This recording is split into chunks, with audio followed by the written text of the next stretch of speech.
Assalamualaikum warahmatullahi wabarakatuh dan salam sejahtera. Nama diberi Muhammad Zaki bin Muhammad Zaidi, berumur 12 tahun. Saya merupakan anak didik Sekolah Kebahasaan LKTP Belitung, Keluar Johor. Saya menyandang jawatan pengawas yang berdedikasi dan bertanggungjawab dalam menjalankan tugas. Alhamdulillah, setelah menyertai pelbagai pertandingan dan turut mengecapi pelbagai kejayaan yang semakin membakar semangat saya untuk terus mengasah bakat dan kebolehan diri. Antaranya, pertandingan Dain Cilik peringkat daerah dan pertandingan Bahasa Arab peringkat daerah. Hobi saya yang sangat suka membaca ini menemukan saya dengan buku yang sangat menginspirasikan semangat dan minda saya sebagai seorang murid yang dahaga ilmu dan pengalaman. Izinkan saya untuk meresensi sebuah buku hasil nukilan sastrawan negara iaitu A. Samad Said yang berjudul Keledang.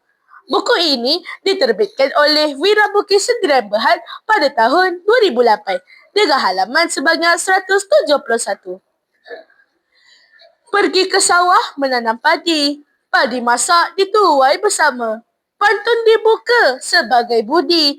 Kata disusun memulakan cerita. Keledang mengisahkan kehidupan sekumpulan penduduk kampung Bukit Keledang semasa zaman penjajahan Jepun di tanah Melayu. Novel ini menerangkan bagaimana mereka menghadapi tekanan, ketakutan dan kekejaman penjajah yang menguasai kampung dan kehidupan seharian mereka.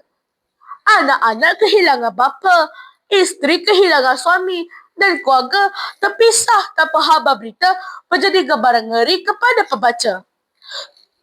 Di samping ancaman dari pihak Jepun, wujud juga perkhianatan di kalangan orang tempatan yang memanfaatkan kegelisahan orang ramai untuk kepentingan sendiri.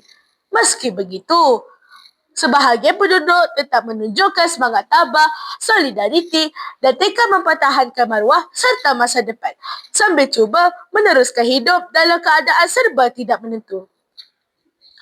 Novel ini pernah digambarkan sebagai sebahagian naratif pengalaman penulis yang cuba merangkai keresahan hidup di zaman penuh derita tersebut. Apa yang menarik dalam novel ini adalah sastrawan negara kita menonjolkan semangat ketabahan dan perjuangan hidup dalam menghadapi tekanan zaman peperangan serta usaha mempertahankan harga diri dan maruah. Saya memilih buku ini kerana ingin mengambil aspirasi jiwa penduduk Keledang yang dalam tekanan namun dapat saling bekerjasama menghadapi kesusahan. Buku ini memberikan banyak pengajaran kepada kita sebagai rakyat Malaysia.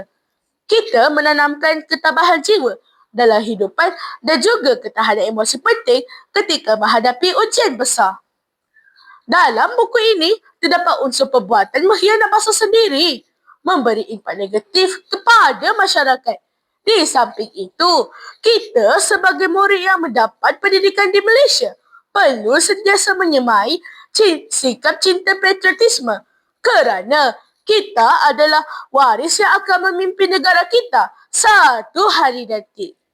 Secara keseluruhan, buku ini banyak pengajaran dan impak yang besar dalam kehidupan kita.